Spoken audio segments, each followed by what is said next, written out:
الحمد لله رب العالمين والصلاة والسلام على أشرف الأنبياء والمرسلين نبينا محمد وعلى آله وصحبه أجمعين من اتبعهم الإحسان إلى يوم الدين أما بعد. Donc c'est le quatrième cours dans l'explication de Al-Lamiyya de Cheikh Al-Islam Taymiyya et c'est le dernier cours étant donné qu'on n'aura pas l'occasion de se rasseoir. Donc je vais avancer rapidement et on va essayer de finir le poème en faisant de simples annotations. Donc l'auteur dit, nous sommes arrivés donc وجميع آيات الصفات أمرها حقا كما نقل الطراز الأول. Et l'ensemble des versets qui citent les attributs d'Allah, je les fais passer, c'est-à-dire j'y crois. Je les fais passer, c'est-à-dire j'y crois véritablement. C'est-à-dire tels quels, comme ils sont venus. Comme l'a rapporté la première génération. En effet, l'imam Malik, qui était l'imam d'Arul Hijra, c'est-à-dire de Médine, de même que l'imam Al-Awza'i, qui était l'imam des gens de Al-Sham qui comprend 4 pays, qui sont la Syrie,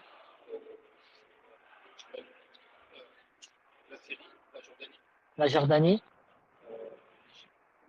non, la Palestine et le Liban. Donc l'imam Al-Awza'i, l'imam l'a dit, l'imam Al-Makhul et l'imam Al-Layth ibn Sa'd, qui était l'imam des gens d'Égypte. Donc tous ils ont dit sur les versets qui parlent des attributs d'Allah, Amirruha kama ja'at bila kayf. C'est-à-dire faites-les passer, croyez-y comme ils sont venus. C'est-à-dire dans le sens qui est connu dans la langue arabe, bila kayf sans chercher le comment. Et la base dans cela, ça parle d'Allah. Qul a'antum a'lamu amillah. Dit, est-ce que vous êtes plus savant ou Allah? Donc Allah est le plus savant pour se décrire, pour décrire ses attributs, pour citer ses noms, ses actes. Personne ne peut mieux parler d'Allah que lui-même, sur lui, subhanahu wa ta'ala. Allah ta'ala dit, Allah tabarak wa ta'ala dit aussi,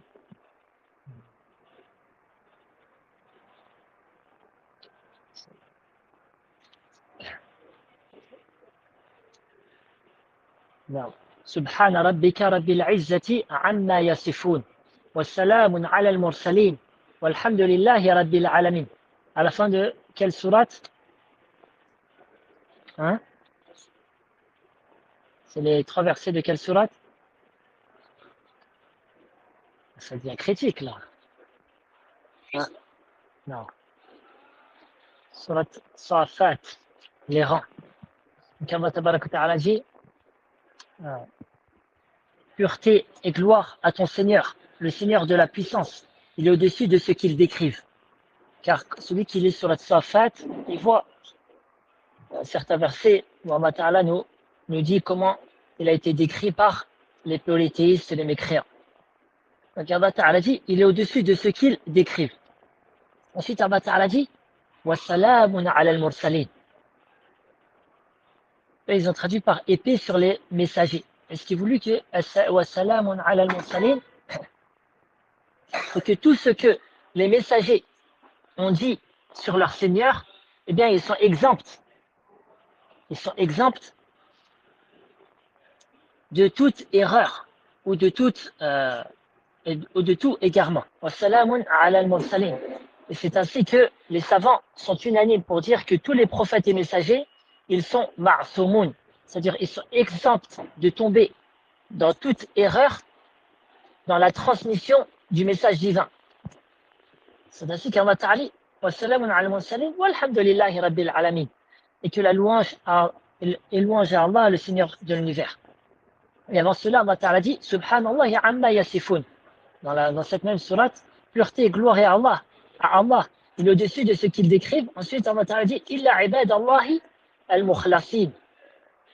exception faite des serviteurs élus d'Allah, al-mukhlasin, du fath lam. Exception faite des serviteurs élus d'Allah, car les serviteurs élus d'Allah, les messagers d'Allah, lorsqu'ils parlent sur Allah, ils disent la vérité. Donc nous, on doit prendre notre croyance sur Allah, Azza wa Jal, de qui? De sa parole qui est le Coran, et de ce qui nous est venu de manière authentique de ses messagers, à savoir ce qui nous est venu de manière authentique, c'est ce qui est venu dans la sunna du prophète sallallahu alayhi wa sallam. Et Allah tabaraka wa ta'ala dit Laysa kamithlihi shay'un wa huwa as-sami'ul basir. Il n'y a rien qui lui est semblable, et c'est lui as-sami'ul basir. C'est lui l'audient, le clairvoyant. D'accord? Et dans ce verset-là, il y a la méthodologie qu'a suivi les gens de la Sunna et du groupe Ahl-Sunna wal Jama'a, à savoir le juste milieu entre deux extrêmes. Laysa kamithlihi shay'un, il n'y a rien qui lui est semblable. Donc on affirme que Allah tabaraka wa ta'ala, rien ne lui est semblable et qu'il est bien plus haut et bien plus majestueux que toutes ces créatures. Et qu'on ne peut pas s'imaginer sa beauté et sa majesté, et sa grandeur, et sa magnificence, subhanahu wa ta'ala. Ensuite, Allah ta'ala dit, wa huwa as-sami'ul basir, et c'est lui l'audient, le clairvoyant. Et donc, Allah ta'ala nous a affirmé ces deux noms, Allah ta'ala, et donc Allah ta'ala possède le fait de voir et d'entendre de manière parfaite. Maintenant, ce que tout le monde sait, c'est que la plupart des créatures, elles voient et elles entendent. À l'image, par exemple, de l'homme. Allah Ta'ala dit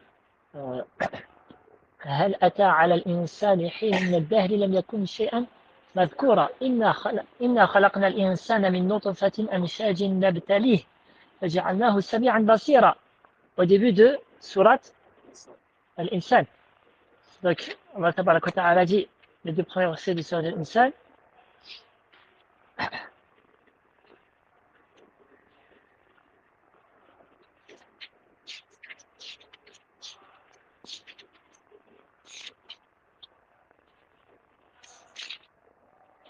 S'est-il écoulé pour l'homme un laps de temps durant lequel il n'était même pas durant lequel, c'est-à-dire l'homme, n'était même pas une chose mentionnable? En effet, nous avons créé l'homme d'une goutte de sperme mélangée pour le mettre à l'épreuve. C'est pourquoi nous avons fait de lui Sami'an Basira, c'est-à-dire qu'il entend et qu'il voit. Maintenant, comment on comprend ce verset-là avec le verset précité? C'est que on affirme que l'homme, il entend et il voit, tout comme on affirme que, de même qu'on affirme que Allah entend et voit.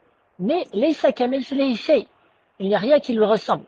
Pourquoi? Parce que la vision d'Allah tabaraka wa ta'ala, elle n'est pas comme la vision de ses créatures. Allah tabaraka wa ta'ala, par exemple, nous, on se voit là mutuellement, mais on ne voit pas ce qui se passe derrière le mur. On ne voit pas ce qui se passe à la Mecque. On ne voit pas ce qui se passe sous la terre. On ne voit pas ce qui se passe dans le ciel. On ne voit pas le monde invisible, les djinns, les anges, etc. Or, Allah tabaraka wa ta'ala, il nous voit nous. Il voit ce qui sont dans les cieux. Il voit ce qui sont les poissons dans la mer. Les créatures qui vivent dans la terre. Il voit les djinns, les anges. Il voit ce qu'il y a dans les cœurs. De même pour l'audition. On s'entend mutuellement, mais on n'entend pas ce qui se passe à longue portée. Or, Allah tabaraka wa ta'ala entend toutes choses. Il entend toutes choses. Et même si que les gens ils peuvent lever la voix ou parler de manière, c'est-à-dire d'une voix très très basse, Allah tabaraka wa ta'ala entend tout cela. Et c'est la même chose, cette règle-là, on l'applique pour tous les attributs d'Allah tabaraka wa ta'ala. Chaque attribut qu'Allah ta'ala a cité dans son livre, ou que le prophète sallallahu alayhi wa sallam a cité dans sa sunna, on l'affirme. On l'affirme, et en disant que on affirme cet attribut-là, en disant que cet attribut-là, on l'affirme à Allah en disant que Allah Ta'ala ne ressemble pas à ces créatures. D'accord? J'espère que cela est clair. Donc l'auteur dit, je l'ai fait passer véritablement, je crois, véritablement comme l'a fait la première génération. Et en effet, ceci fait partie du consensus des compagnons du prophète, sallallahu alayhi wa sallam, des tabi'in, c'est-à-dire des successeurs, ou tabi'u tabi'in. Et comme on l'a expliqué au début dans les cours précédents, la voie des plus prédécesseurs, c'est la voie qui mène vers le paradis. Donc j'avance un petit peu parce que je dois avancer un peu vite. وأرد عهدتها إلى نقالها وصونها عن كل ما يتخيل. C'est-à-dire l'auteur dit, et je renvoie leur responsabilité à ses rapporteurs. C'est-à-dire que le Coran, alhamdulillah, le Coran est rapporté de manière tawatur, comme j'ai expliqué hier. Et donc, il n'y a aucun doute sur il n'y a aucun doute sur le Coran, de son début à sa fin, de la Fatiha jusqu'à Surat al-Nas. Les hadiths du prophète sallallahu alayhi wa sallam, il y a les hadiths qui sont authentiques, sahih, et il y a le hadith sahih, le hadith qui est hasan, qui est bon, et le hadith qui est da'if, qui est faible, car la chaîne de transmission est faible. Donc, l'auteur dit, et je renvoie leur responsabilité à ses rapporteurs. Nous, si un hadith nous vient, qu'il soit sahih, authentique, les vatihi, c'est-à-dire de par lui-même, c'est-à-dire une chaîne de transmission qui est authentique. Ou les ghayrihi, il se peut que on a une chaîne de transmission qui est bonne, une deuxième qui est bonne, une troisième, quatrième, tu as 9 chaînes de transmission qui est bonne, eh bien le hadith il devient sahih li ghayrihi. Il est authentique du fait qu'il y a beaucoup de chaînes de transmission qui sont bonnes. Moi je ne rentre pas dans les détails, mais je vous donne grosso modo les choses et après, c'est comme ça la science, tu prends petit à petit. Maintenant le hadith qui est hassan, de même on prend une croyance du hadith qui est hassan, qui est bon, même si il y a une seule chaîne de transmission qui est hassan. Maintenant, ça c'est le hassan les vatihi. Il est hassan en tant que les vatihi, dans son essence ou en tant que tel. Ou si par exemple, on a par exemple 10 chaînes de transmission, dans chacune d'elles, il y a une petite faiblesse. Lui par exemple, un des rapporteurs du hadith dans cette transmission-là, il a un défaut dans sa mémoire, et l'autre, ses livres, ils ont brûlé, donc, c'est-à-dire il lui est arrivé de se tromper. Mais, par exemple, tu as 9 chaînes de transmission, à chacune il y a une faiblesse, et bien le hadith, il monte et il devient Hassan li ghayrihi, c'est-à-dire il est bon par le fait que chacune de ces chaînes de transmission, elle s'est renforcée mutuellement. Donc, pour nous, tant que le hadith il vient qu'il soit thabit, il est affirmé, c'est-à-dire ça englobe le sahih, l'authentique et le hasan, le bon, eh bien, on prend notre croyance de cela. Et je protège, c'est-à-dire les versets des attributs, de tout ce qu'on peut s'imaginer. Il y a 4 grandes règles. 4 grandes règles. On affirme pour Allah ce qu'il sait affirmer dans son livre. Et ce que le prophète sallallahu alayhi wa sallam a affirmé pour Allah dans sa sunna. Et on renie pour Allah ce qu'il a renié pour lui-même, c'est-à-dire dans son livre. Par exemple qu'il a un enfant, ou qu'il est injuste. Et on renie pour Allah ce que le prophète sallallahu alayhi wa sallam a renié. D'accord? Avec 4 grandes règles. Bila tahrif, sans changer le sens des mots. Allah Ta'ala nous a dit qu'il a 2 mains, on affirme qu'Allah Ta'ala il a 2 mains. Et on dit que les mains d'Allah Azzawajal, elles ne ressemblent pas aux mains de ses créatures. D'accord? Mais on ne cherche pas à changer, oui, mais main, ça peut vouloir dire quelque chose d'autre, etc., etc. Alors que, j'ai fait d'autres cours, si vous voulez, le deuxième cours dans dans l'iman billah, la foi en Allah, j'ai détaillé, j'ai montré que, par les preuves que ça peut être que deux mains véritables. D'accord? Mais elle ne ressemble pas à celle de ces créatures. Par exemple, là, tu prends une fourmi, tu prends un homme, tu prends un éléphant. D'accord? Les trois, c'est des créatures. Les trois, elles ont une main. Est-ce que la main de l'éléphant, c'est comme la main de l'homme? Est-ce que la main de l'homme, c'est comme la main de la fourmi? Et hier, c'était hier, je crois, on était devant les chameaux. On était tous épatés, c'est-à-dire de voir, c'est-à-dire comment sont chaque créature. Et ça, il y a une immense différence entre trois choses qui sont à la base tous des créatures. Que dire alors de la différence entre la créature et créateur? Donc, les tahrif, voilà, ta'til, ça c'est encore pire, c'est le fait d'annuler carrément, euh, d'annuler l'attribut, de dire, bon, il y a plusieurs formes de ta'til, mais en gros, le verset là, il l'annule, c'est-à-dire il croit en son bilarvihi, il croit que c'est bel et bien un verset d'Allah, mais ils disent que on ne comprend rien de ce verset là, c'est-à-dire que par exemple, Allah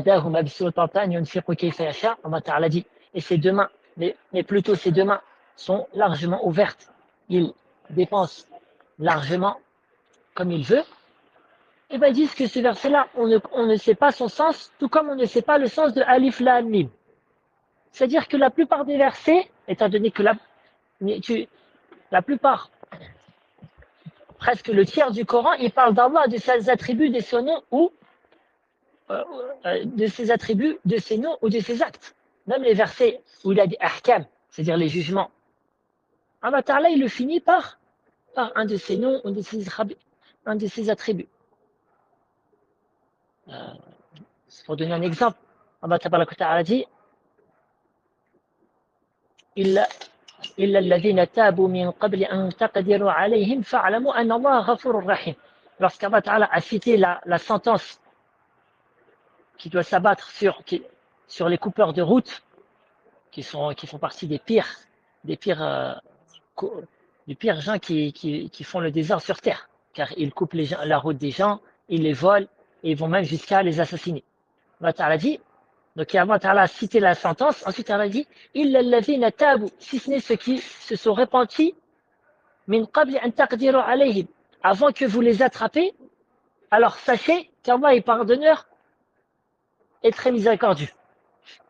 C'est-à-dire même là, un verset qui parle des jugements, il finit par deux noms d'Allah Ta'ala. Et chaque nom d'Allah Ta'ala, chaque nom d'Allah Ta'ala, eh bien, comprend l'attribut de ce nom. Par exemple, Allah Ta'ala, huwa ar-Rahim, Allah Ta'ala, c'est lui, un de ses noms c'est ar-Rahim, le très miséricordieux, eh bien, il a l'attribut qui est ar-Rahma, la miséricorde.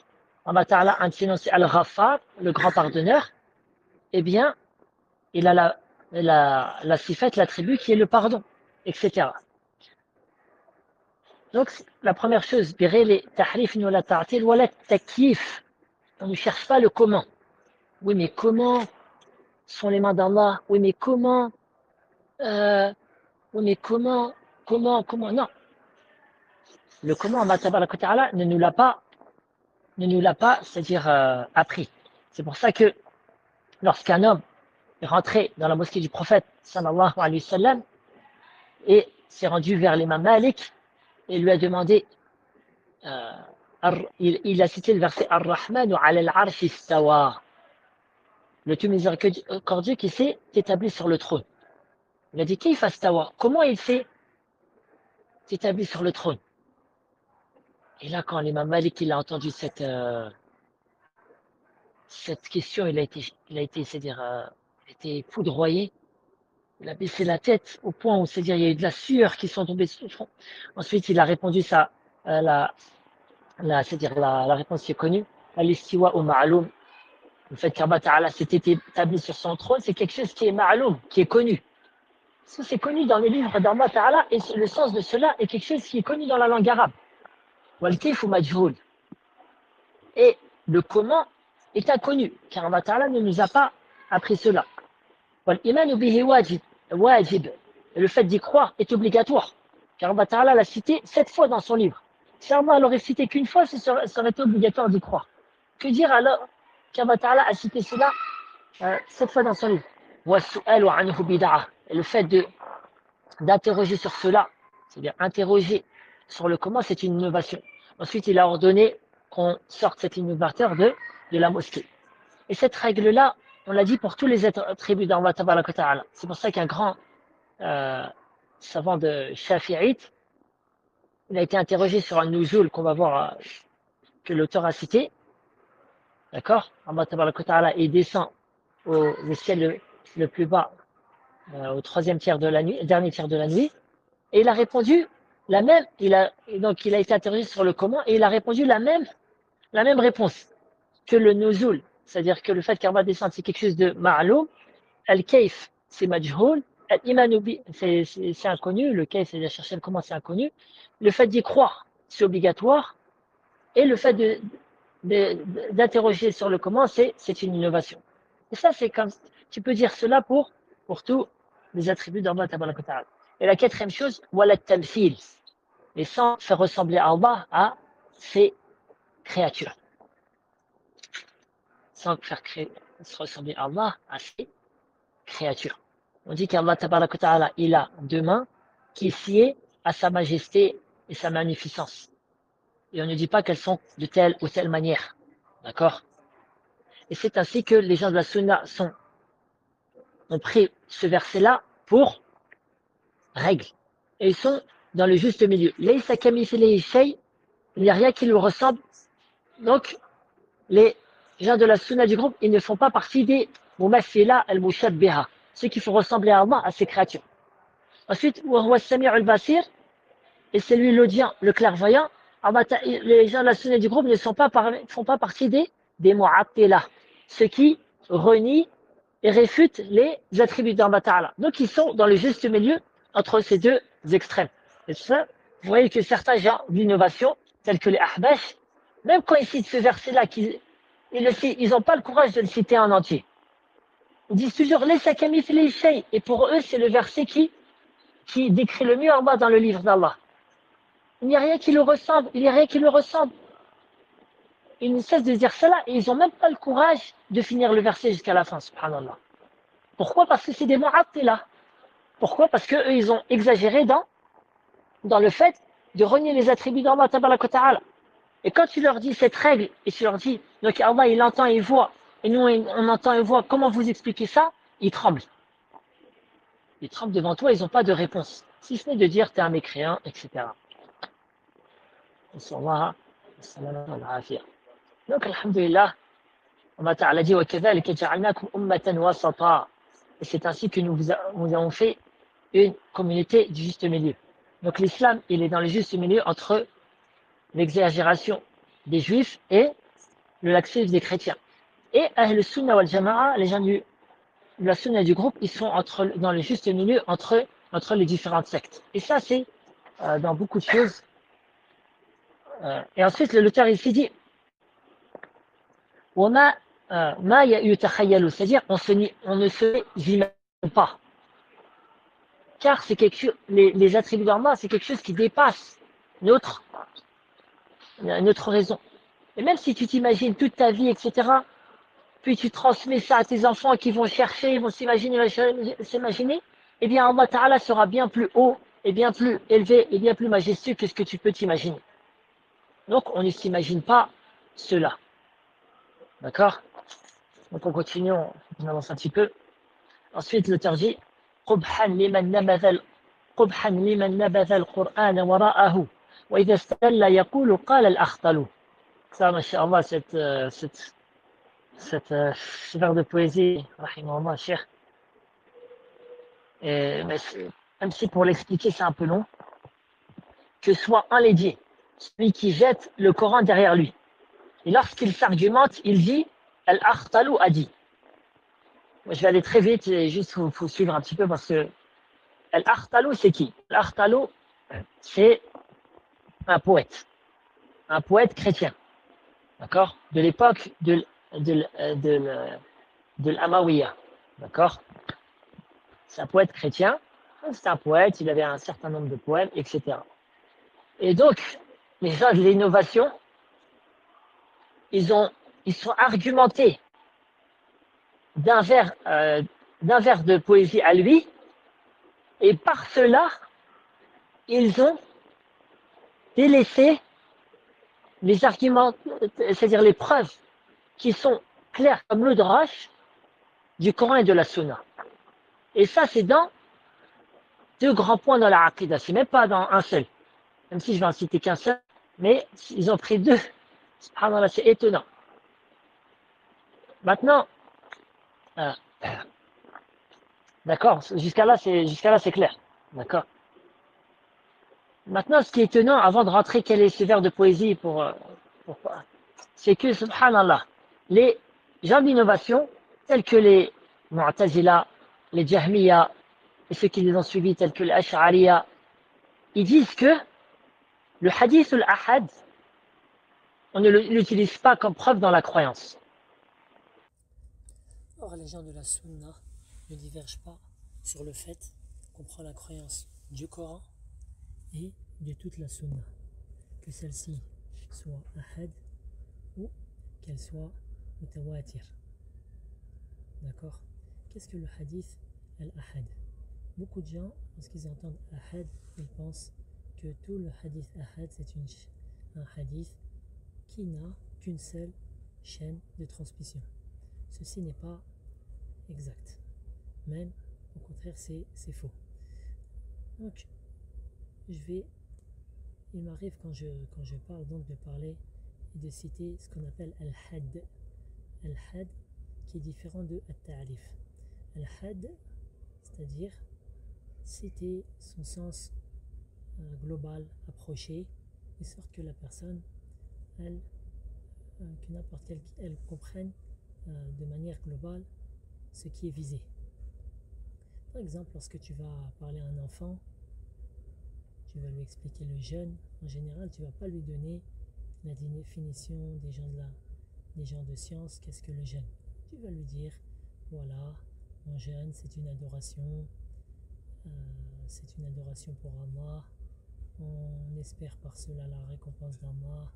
On ne doit pas manger, on ne doit pas boire du souk jusqu'au maghrib. Ou une parole similaire. Donc c'est ça le had. Al-ta'rif, ça c'est la définition, c'est-à-dire elle doit être normalement jami'u mani', c'est-à-dire que dans ta définition tu dois englober tout ce qui est visé. De même dans ces définitions-là, elle doit interdire de faire entrer une chose qui ne fait pas partie d'elle, qui ne fait pas partie de cette chose-là. Par exemple, quand tu vas donner la définition du jeûne, eh bien, elle va être de sorte que tout le jeûne entre dans cette définition-là et n'entre pas les autres adorations telles que la prière, l'aumône, etc. Donc, qu'est-ce que le mutawatir selon la ta'rif et le ahad?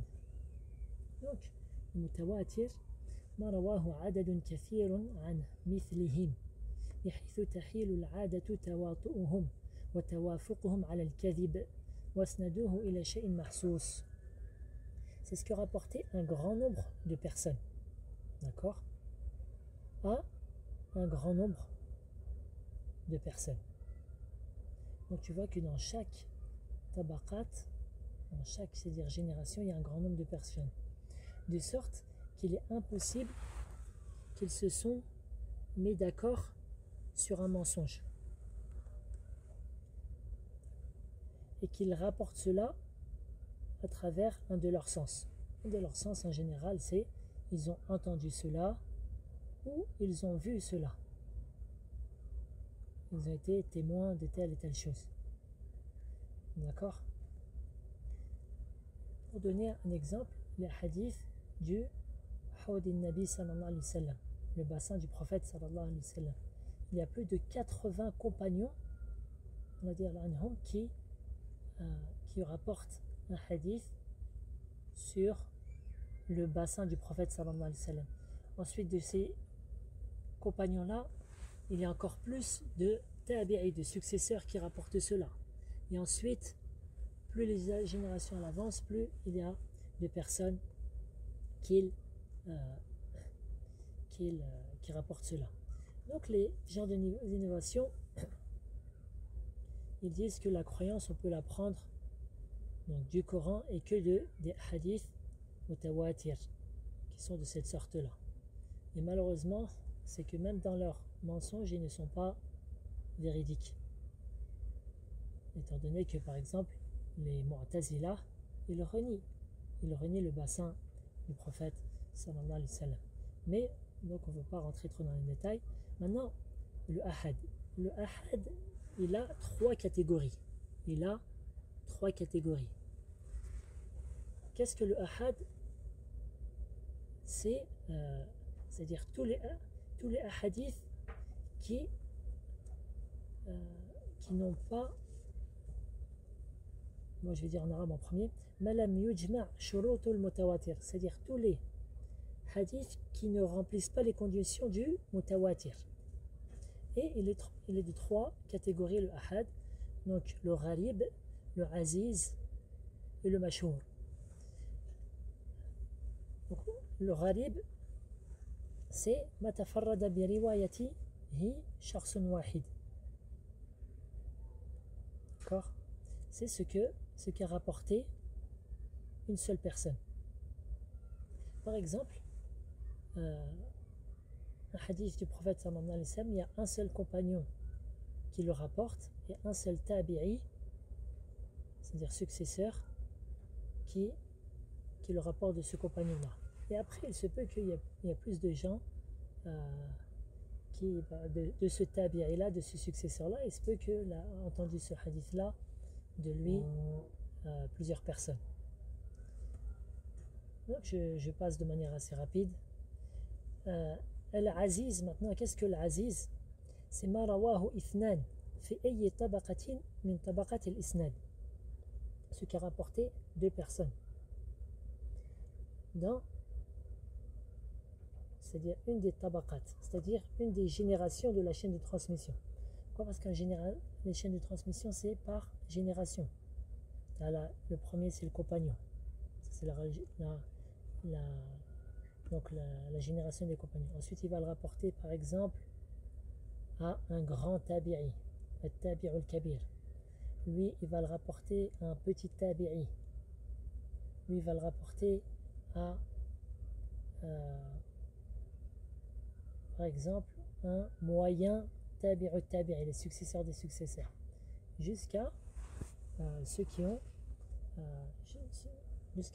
regroupé les hadiths dans leurs livres, tels que le Bukhari, Muslim, Abu Daoud, Tirmidhi, Ibn Majah et An-Nasa'i et d'autres. Donc, celui qui dans une de ces tabaqat, il y a deux personnes qui rapportent le hadith, c'est ça le aziz. D'accord? Donc, il est la chaîne de transmission, il y a plus de personnes que le gharib. Et le mashhour, ça c'est ma rawahu thalathatun fa akthar ma lam yablugh hadd at-tawatur. C'est la définition de Sakhawi, à savoir ce qui a rapporté trois personnes ou plus, c'est qui n'arrive pas au nombre du tawatur. D'accord? Qu'on a vu tout à l'heure, celui qu'on a vu au début. Donc le mashhour, qui est un hadith ahad, il se peut qu'il y ait 20 compagnons du prophète sallallahu alayhi wa sallam qui ont entendu cela du prophète. Ça, c'est le mashhour.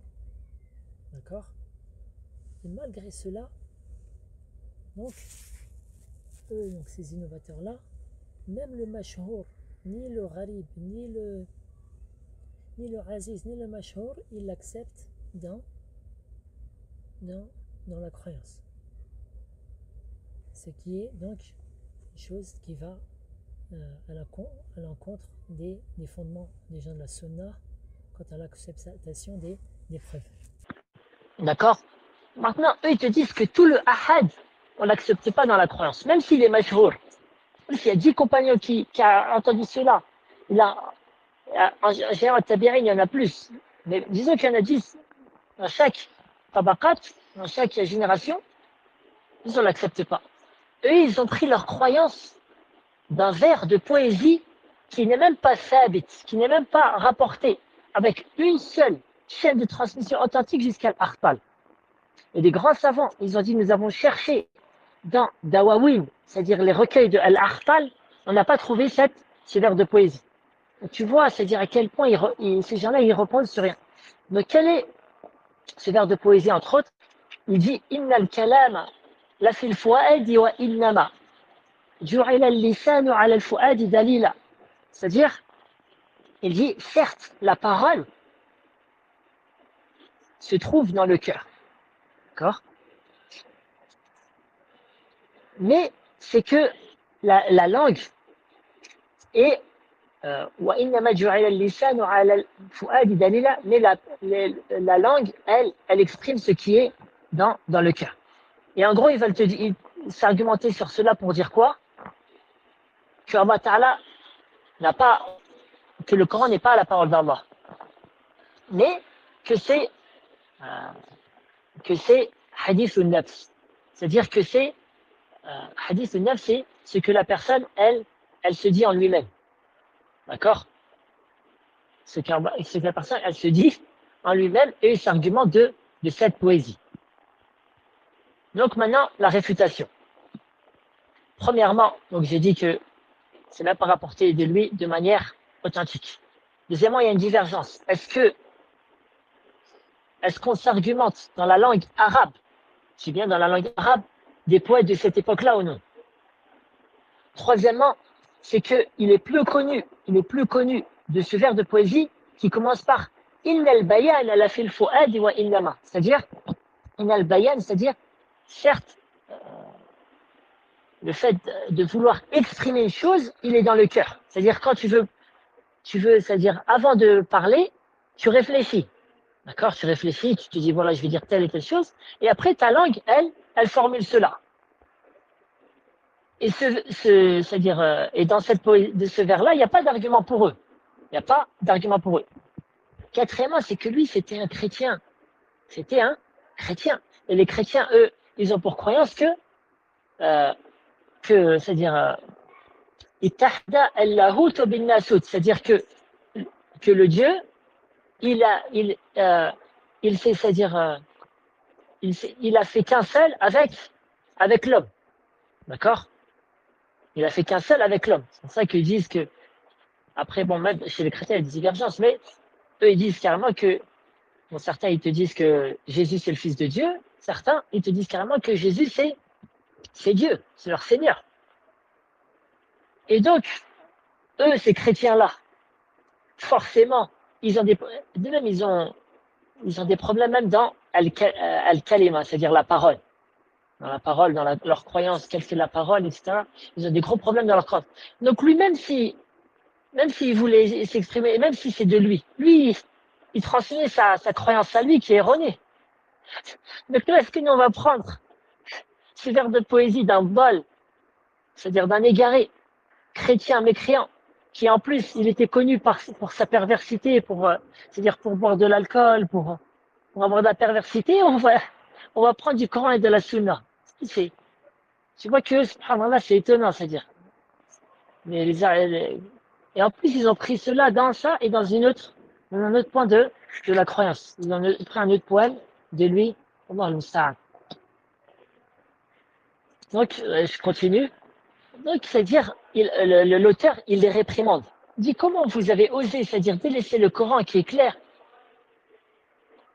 et la Sunna pour la seule chose que vous êtes trouvé pour vous argumenter, c'est le vers de poésie d'un égaré, subhanallah.